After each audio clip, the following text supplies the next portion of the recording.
Promesse biblique du jour. L'ascension de Jésus est le moment où il monte au ciel une fois ressuscité. La fin de l'œuvre de Christ sur la terre, un événement annoncé, une nouvelle position de Jésus-Christ dans le ciel, inauguration d'un temps nouveau pour les croyants. 40 jours après Pâques, Jésus-Christ est retourné auprès de son Père. Il a été enlevé au ciel sous les yeux de ses disciples réunis sur le mont des Oliviers. Marc chapitre 16 verset 19.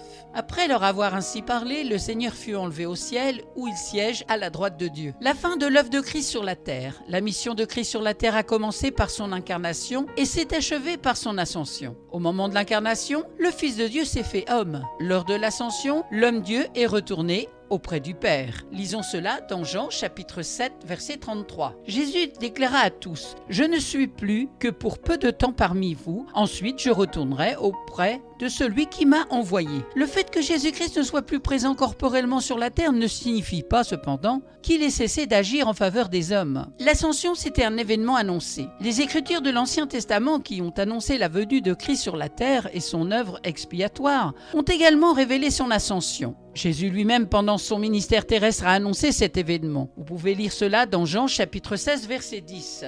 Il leur montrera de quel côté est la justice, en leur révélant que je m'en vais auprès du Père lorsque vous m'aurez perdu de vue. L'ascension, une nouvelle position de Jésus-Christ dans le ciel. Jésus-Christ est souverain sacrificateur. Comme le souverain sacrificateur de l'Ancien Testament entrait une fois par année dans le lieu très saint avec le sang des agneaux sacrifiés, vous pouvez lire cela dans Hébreux chapitre 9 verset 7, Jésus-Christ est entré une fois pour toutes dans le sanctuaire céleste avec son propre sang. Il est ainsi le souverain sacrificateur de la nouvelle alliance. Hébreux chapitre 9 verset 24. Aussi, Christ n'est-il pas entré dans un sanctuaire matériel construit par des hommes et qui ne serait qu'une simple copie du véritable? Non, c'est dans le ciel même qu'il a pénétré afin de se présenter maintenant devant Dieu en notre faveur. Le médiateur entre Dieu et les hommes, c'est écrit dans 1 Timothée chapitre 2 verset 5 ou Hébreux chapitre 8 verset 6. Le ministère confié à notre grand prêtre est bien supérieur à celui des prêtres terrestres. N'est-il pas le médiateur d'une meilleure alliance entre Dieu et les hommes, d'une alliance fondée sur des promesses plus excellentes? Jésus-Christ est roi. Après son abaissement volontaire, Jésus-Christ a été élevé à la plus haute place et glorifié par le Père. Lisons cela dans Philippiens chapitre 2 versets 8 à 9. Il humilia son âme jusqu'à la mort infâme d'un criminel en croix. Au trône de lumière, il fut par Dieu son Père élevé roi des rois. Il s'est assis pour toujours à la droite de Dieu. Vous pouvez lire cela dans Hébreux chapitre 10, verset 12. Il règne. Lisons cela dans Hébreux chapitre 1, verset 8. Mais lorsqu'il parle à son Fils, il lui déclare: « Ton trône, ô Dieu, est établi pour l'éternité. Il subsistera de siècle en siècle, et tu gouvernes ton royaume avec droiture. » Il règne, il est Seigneur. Lisons cela dans Colossiens chapitre 3 verset 24. « Car, vous le savez bien, il vous donnera votre véritable salaire, l'héritage des cieux qu'il vous réserve comme récompense. Servez donc Christ comme votre Maître et Seigneur. » Et il a reçu tout pouvoir dans le ciel et sur la terre. Alors plusieurs versets le confirment, mais aujourd'hui lisons dans 1 Corinthiens chapitre 15 verset 27. Car il est écrit, Dieu a tout mis sous ses pieds. Mais quand l'Écriture dit, tout lui a été soumis, il est bien évident qu'il faut en accepter celui qui lui a donné cette domination universelle. La résurrection, l'ascension et le couronnement à la droite de Dieu confirment que Jésus était, dès sa naissance, le Messie promis. Luc chapitre 2, verset 11. Cette nuit même, dans la ville de David, est né votre Sauveur. Celui qui vous délivrera, c'est le Messie et le Seigneur. L'inauguration d'un temps nouveau pour les croyants. L'ascension de Christ a marqué le début de nouveaux privilèges pour les croyants dans leur relation avec Dieu. Elle leur permet de bénéficier de la présence du Saint-Esprit en eux. C'est écrit dans 1 Corinthiens, chapitre 6, verset 19.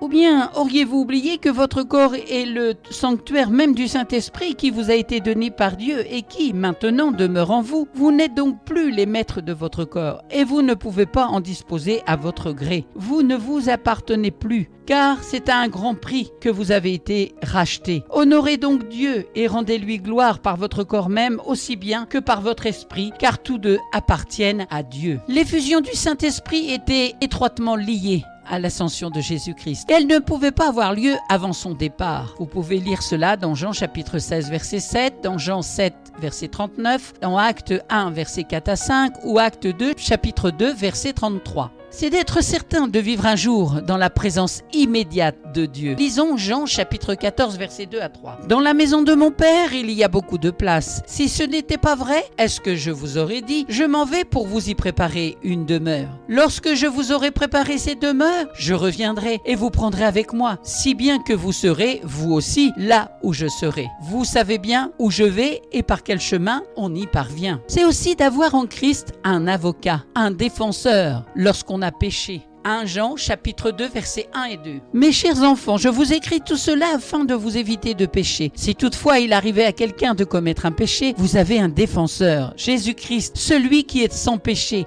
Il plaidera notre cause devant le Père. Ne fut-il pas lui-même la victime qui nous vaut la faveur de Dieu en expiant nos péchés, pas seulement les nôtres, mais aussi ceux du monde entier. C'est aussi d'avoir un libre accès au Père en vertu de l'œuvre parfaite de Christ qui a enlevé tous les obstacles qui se dressaient entre Dieu et ceux qui sont devenus ses enfants. Hébreux 10, versets 19 à 22 ou Éphésiens chapitre 2, verset 18. En particulier, les croyants peuvent s'adresser directement au Père par la prière au nom de Jésus, c'est-à-dire en se référant à sa personne et son œuvre, d'être assurés du secours de Christ qui est vivant. C'est dans Hébreux chapitre 4, versets 14 à 16. Et c'est aussi d'être assurés du secours de Christ qui est vivant pour intercéder en leur faveur. C'est dans Hébreux chapitre 7, versets 24 à 25. Mais Jésus est éternel. Il possède un sacerdoce perpétuel qui ne peut être transmis à personne d'autre. Voilà pourquoi il est toujours en mesure de sauver parfaitement et à jamais ceux qui viennent à Dieu par son intermédiaire.